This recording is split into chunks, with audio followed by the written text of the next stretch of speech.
Resident Evil is a series full of both great games and kinda bad games.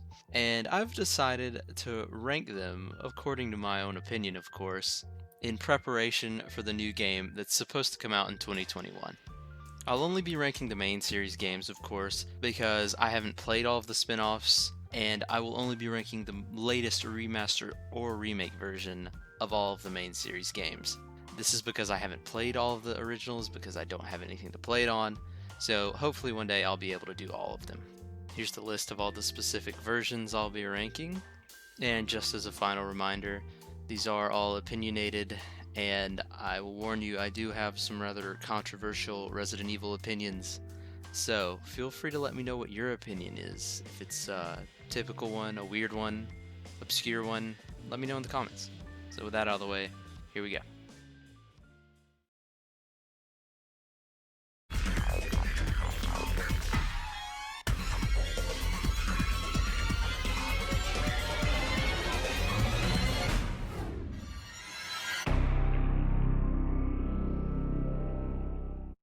Little disclaimer, this is the only Resident Evil game that I have never beaten.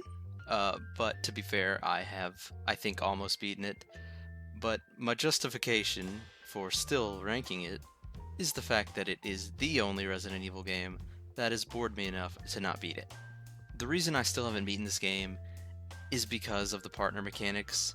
You'll see as the list goes on my opinion on partners in Resident Evil, but the partner mechanics in this game are particularly annoying. Throughout the entirety of the game, you have to swap between Billy and Rebecca, and you have to manage the inventory between those two to progress, and that's about the entirety of the game. The zombies, they were never challenging. The bosses, they were pretty cool, but that's all it was. It was who's gonna pick up what? What am I gonna put down here? And I hope this doesn't sound redundant later on, because I don't have a problem with inventory management. I like inventory management, but when it's split between two characters and the really annoying swapping comes into play, it just doesn't mesh well with me. Unlike in the original Resident Evil, there's no item boxes. You kind of just put stuff on the ground wherever you feel like it, which kind of makes the game easier, but at the same time, you got to remember where you put things down, which is interesting, I guess, but to me, it just took away the charm of safe rooms from the original games. Apart from the subpar gameplay, the story didn't really interest me either. The strange anime-esque protagonist kind of got me thinking the story was going to be a bit too weird for me. And Resident Evil stories tend to be pretty weird, but this one just felt forced. It felt like a very forced prequel. And that's why I just can't bring myself to beat it.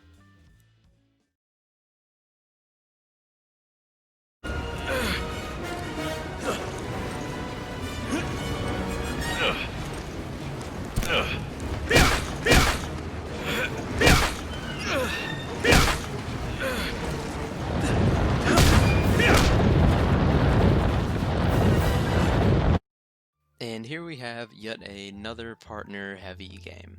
Unlike Resident Evil 0, Resident Evil 5 is a co-op optional game, and I chose the option of playing it co-op. And I've got to say, I actually really enjoyed playing through pretty much the entire game. It's a bit of a slow start. The scenery can get a bit boring. It's very deserty to begin with, which is a big thing for me. When the scenery doesn't change up, it can be pretty annoying. But just a few missions in, you get to wetlands, it gets a lot more diverse, and it's a very nice looking game.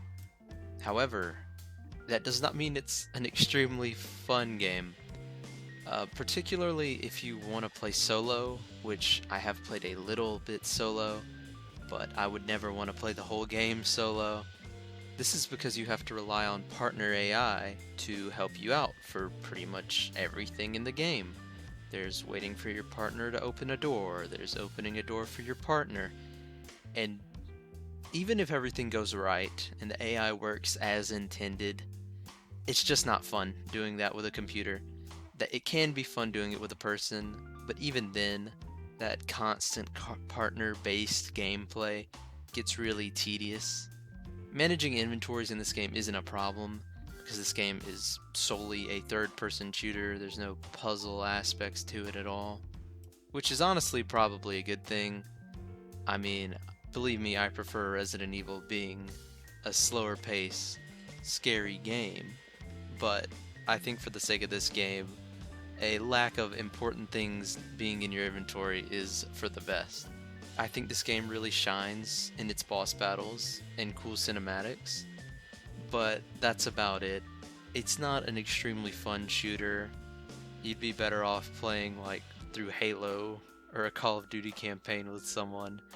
It really feels like more of a novelty to play through once, to enjoy an older Resident Evil story.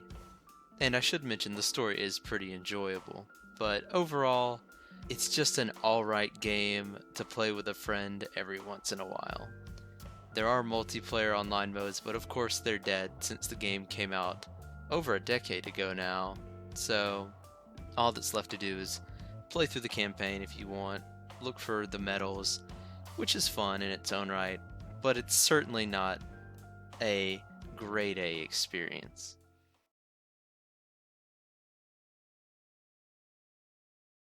Resident Evil 6 has pretty much always been considered a relatively bad game.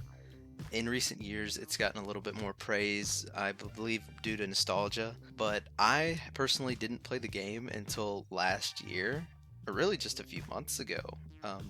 So there's no nostalgia with my opinion of the game. I actually played it about a week after I finished beating Resident Evil 5 for the first time. And obviously those two games are considered, I'd say, in pretty much the same exact genre of game. They both are focused on partner mechanics, which obviously by now you should realize I'm not a fan of that. But unlike 5, I beat 6 completely solo.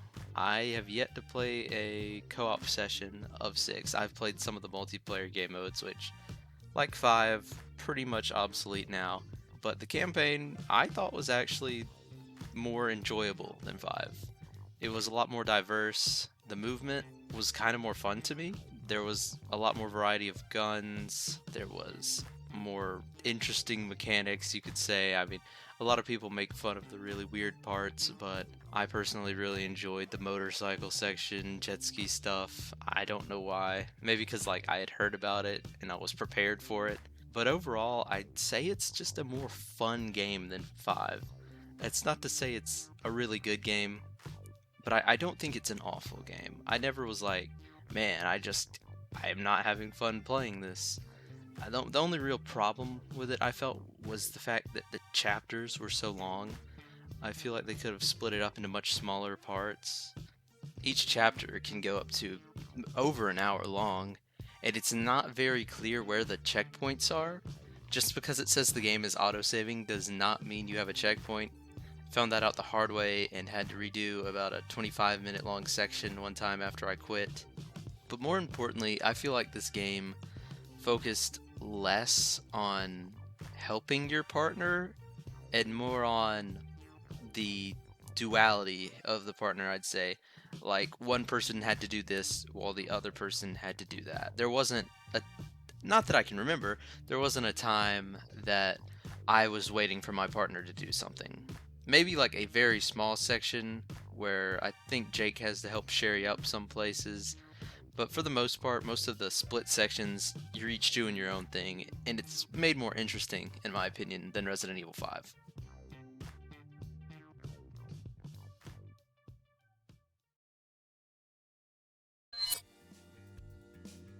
Most people aren't gonna like seeing this game be so low, and even less people are gonna like the fact that I thought about putting it below 6. Don't get me wrong, I really like Resident Evil 4, but I don't think of it as highly as most people do.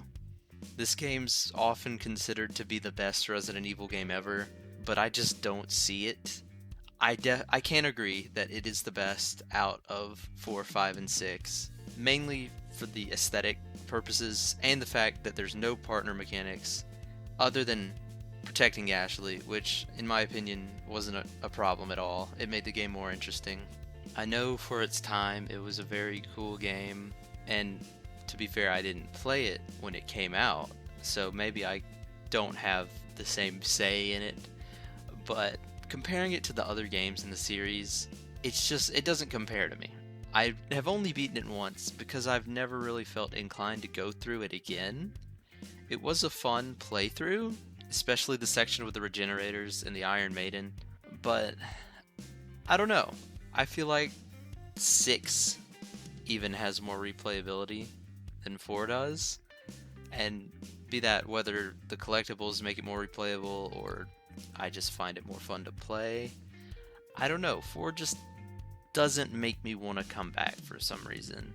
It's very linear, and that's about all I can say about it. I know I haven't said much nice about it, but I feel like it has to go above 5 and 6 strictly for it being more true to survival horror.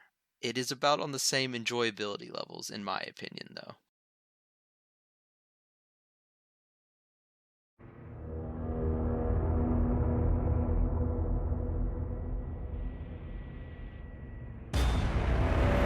A lot of people consider the remake of Resident Evil 3 to be a disappointment. There was content cut from the original game, they removed Mercenaries mode and packaged it with a new game called Project Resistance, which eventually became known as Resident Evil Resistance. And I thought about whether or not I should include Resistance in this ranking of the games, but I figured since you can only get it as a bundle with Resident Evil 3, plus obviously it's not a main series game, I figured I have to include what is in Resident Evil Resistance as part of Resident Evil 3. And in my opinion, it's doesn't really change much. I'm not a big fan of Resistance. I played it a fair bit. It's very much reminiscent of Friday the 13th, the game, in a way. I haven't played Dead by Daylight, but it's that type of game. Asymmetrical, multiplayer, mastermind versus 4 people trying to escape. And it's just okay. I would have been fine without them making it. It didn't make a difference to me. But as for the core content, the campaign of Resident Evil 3, I thought the gameplay was amazing. I thought, yeah, it took a lot from Resident Evil 2 Remake, but what can you expect from a game that takes place at the exact same time, in the same city? So the reused enemies and certain parts, like the RPD section, it didn't bother me. I actually enjoyed going to the RPD as Carlos. I thought it was a cool callback to a game that only came out 1 year ago. My main complaint with this game is that it is really, really easy, and that mainly comes from the in-game store. And sure, you don't have to use it, but when it's there, it's very tempting. And the fact that the infinite ammo rocket launcher is so easy to get, it made Inferno mode extremely easy, and that's supposed to be super hard. The hardest part of the game, the final boss Nemesis, was still difficult, but, with the rocket launcher, it was not nearly as difficult. But other than that, the only main problem with the game is how short it is. So yeah, I can kind of understand the issue with the cut content, why people don't enjoy the game, but it is what it is. I'm putting it where it is because how short it is. Had it been longer, this game would have contended for a top spot in my opinion.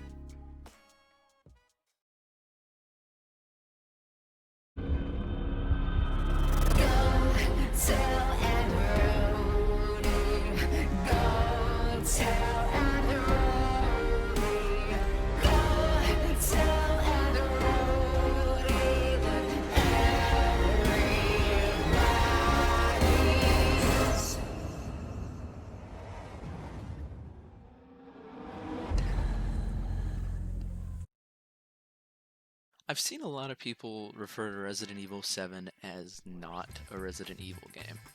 And the group of people I see refer to it as such is the hardcore old school fans. And their primary argument for that is that first person equals not Resident Evil. And I have a question for those people. What is Resident Evil? because it certainly isn't what it was in 1998 or whenever the first game came out. It's gone through so many changes, most of them considered to be bad up until this game. After Resident Evil 6 in 2012, the series was in one of the worst spots it had ever been, almost universal hate for the game. And then 5 years later, this game comes along and it is just given great scores and by most people considered to be almost a masterpiece, even. But then you have the classic fans with the main argument that it is just a cheesy first person horror game, nothing unique, it's not Resident Evil, not worth playing. And to that, I say, yeah, it's different, but it's different in a good way. Because if it weren't for this game, I have a feeling the series probably, would have not made another game. If they had gone with the path of sticking with the Resident Evil 6 style, which, obviously they wouldn't because I think they learned their lesson on that one, we may have never gotten another Resident Evil. And I think they responded as best they could to the classic fans in giving the Resident Evil 2 remake and the Resident Evil 3 remake because they knew people love those games. So let's modernize them, keep the classic elements, and that way everyone can be happy and we can keep moving forward with what we want to do with the series while still giving the people who don't want to move on what they want. And I'm not saying it's wrong to not want to move on. I mean, I love the classic games. But the problem with wanting them to only keep making games like that is the fact that there's not a big enough market for that. Like, people aren't going to buy a carbon copy of Resident Evil 1 through 3, in that style, the locked camera angle. It's just too foreign to most people, and I'm assuming that's why they won't make another game like that. And that's fine, because they make good games like Resident Evil 7. I am going to go ahead and tell you why I like 7, because I think I ranted long enough on the hate the game gets. Basically, it's just a really cool setting, the swampy areas in Louisiana. You got this hillbilly family that's trying to kill you. The constant stalker thing is really cool with Jack following you around the house. The boss fights are cool and creepy. I obviously like the first person perspective, think it adds an element of extra, scare factor, makes it scary to progress through the game. The only thing not fun, or the thing deducting points for this game for me, is the lack of enemy variety. Obviously, I'm sure if you played this game, a mold monster everywhere. It's just mold everywhere besides the bosses, and it gets pretty tedious having to deal with them throughout the whole game. But other than that, the only real disappointing part of the game is the lack of puzzles, or the easiness of the puzzles, like the shadow puzzles. But that's not a real big drawback to me. I could still enjoy the game without it being difficult, brain power wise to progress. So that's why I have it as high as it is.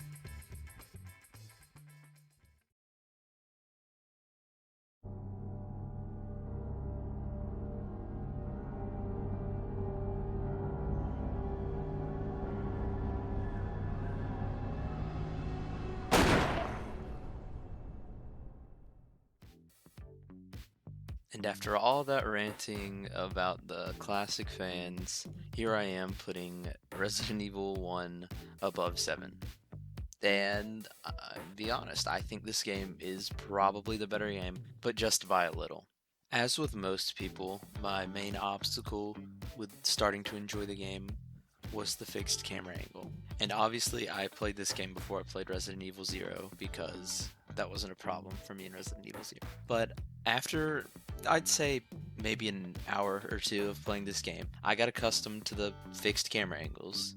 And after about my second playthrough, I started to really love the fixed camera angles. And I know that I said most people, wouldn't buy a new game with camera angles like this. And I still believe that. It's because it's difficult to enjoy it. I'll admit that. It took me a very long time to actually enjoy the camera angles. Almost my entire first playthrough, I thought, man, I can't wait for them to remake this game in third person so it can be a lot better.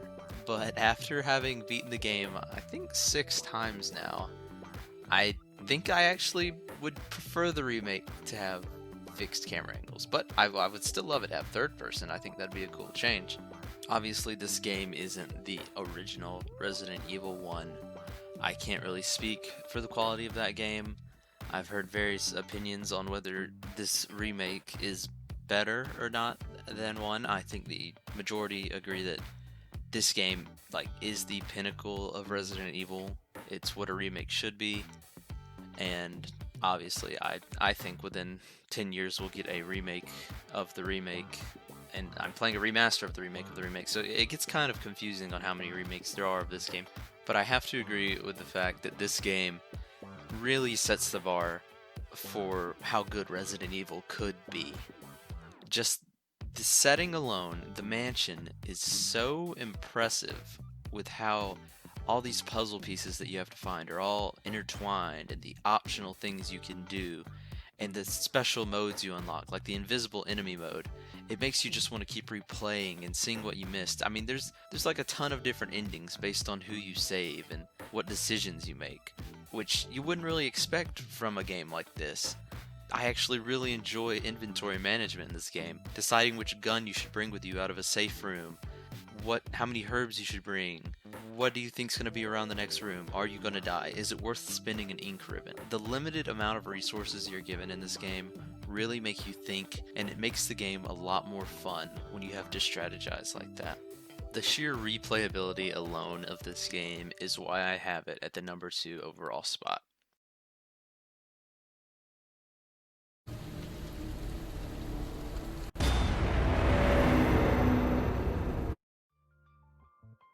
And at the very top of the list, we have what I would probably consider to be the greatest remake of a game to ever exist. This game takes a lot of the really fun elements of the original games, the solving puzzles, managing your inventory plus the map, the save rooms, the ink ribbons, and it throws it all into one modern package. This game looks and feels very similar to Resident Evil 3, but to put it bluntly, this is just a better version of Resident Evil 3. It takes the fun gameplay mechanics and blends it perfectly with a much better environment, which is the closed-in police station for the most part, and you're presented with the challenge of navigating a confusing space with limited resources, and best of all, Mr. X is stalking you for a majority of the time. Honestly, if it weren't for Mr. X, this game would not be at the top, but I don't know, there's just something about him that makes this game so nerve-wracking to play. The game without him still would have been fun, for sure, but it's just it's almost indescribable how it feels being chased by him and trying to navigate the zombies and figure out where you're supposed to be going in this maze of a police station. Resident Evil 2 holds very true to its original version, barring the fixed camera angles, which is something Resident Evil 3 didn't do, but that is one thing I feel that Resident Evil 3 does have on this game. I like that Nemesis took different forms and was different, but that's not to say Resident Evil 2 is bad, because they didn't change much. I mean, obviously it worked much better going that route. But to sum up this game, I'd basically just say it's a stress-inducing, puzzle-solving, inventory-managing masterpiece. Here's my final rankings. I hope you enjoyed what I had to say about the series. I had a lot of fun making this video, and please let me know what you thought about it. This is my first time ever doing something like this, so please feel free to leave any criticism at all in the comments.